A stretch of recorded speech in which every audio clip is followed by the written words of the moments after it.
So at the time of me posting this video, Starfield is about a week away from release, and I'm noticing people are lining up in droves to buy this fucking thing.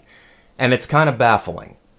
But what's even more baffling is those same crowds of people are also really pissed off that they have to wait another 5 to 6 years for The Elder Scrolls 6, and even longer for Fallout 5. And I'm sitting here wondering why.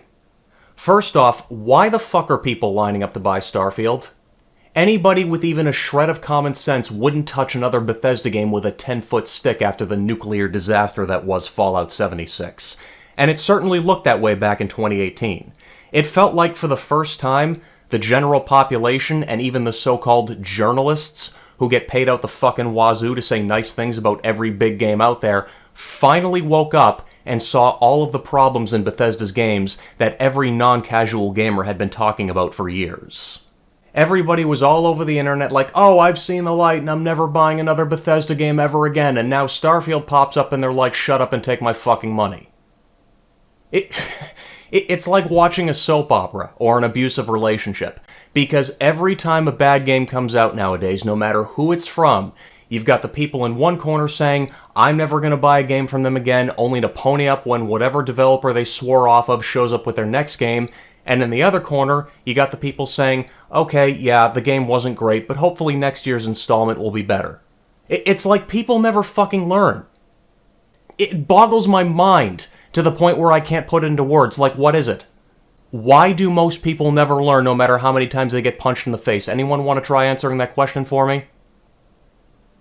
I mean, I don't even know why I'm making this video, because I know it's going to make next to no impact on the grand scale of things, but because I still care for some reason I haven't figured out, I want to share a piece of wisdom with all of you watching who plan on buying Starfield, Fallout 5, and Elder Scrolls 6 on day one. You guys ready? Okay, here we go. Bethesda was never great. They have never put out a game that was worthy of the legendary status that so many people seem to worship them as. I think the only reason people love them so much is because they always give us the tools to make our own mods and fix and improve the game, which is one of the few good things I can say about them. I mean, on one hand, it's kind of bullshit because ever since Skyrim, we've basically been used as unpaid labor to fix the game they should have made sure was ready to go before they put it out. But on the other hand, how many other companies out there can you name that does that?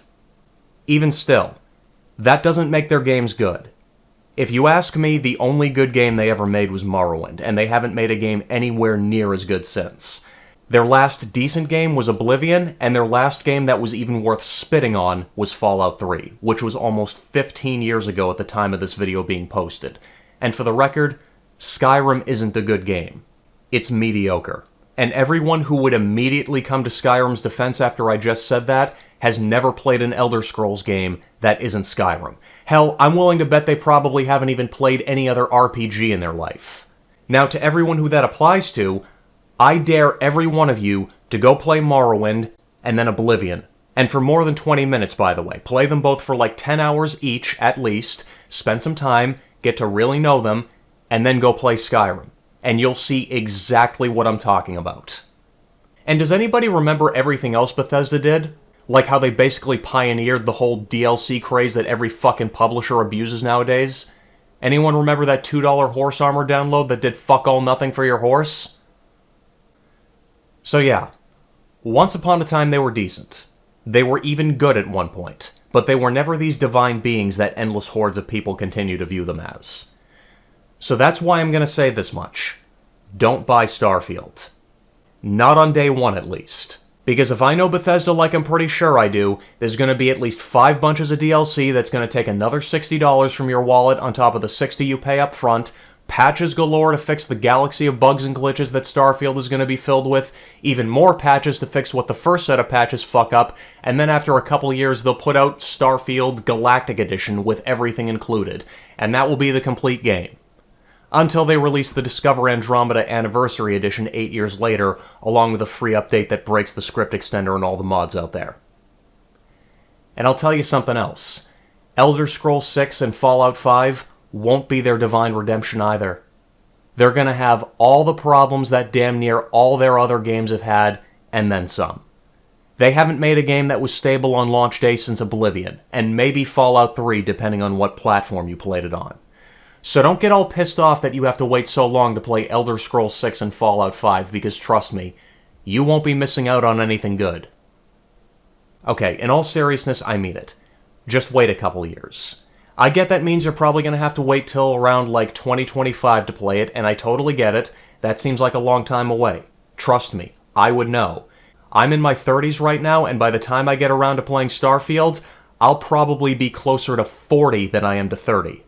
And that alone is terrifying in many ways. But if you ask me, given Bethesda's past history ever since Oblivion, that's the best way to do it. Anyways, enough rambling. Final thought, don't buy Starfield on day one, wait a couple years to buy it, when it's on sale, and you'll get the full package at a much more reasonable price. Alright kids, thanks for watching. If you're already subbed to the channel or are about to, be sure to hit the bell so you get notified when I post a video, hit the like button, and give me some feedback. I don't care if it's good or bad.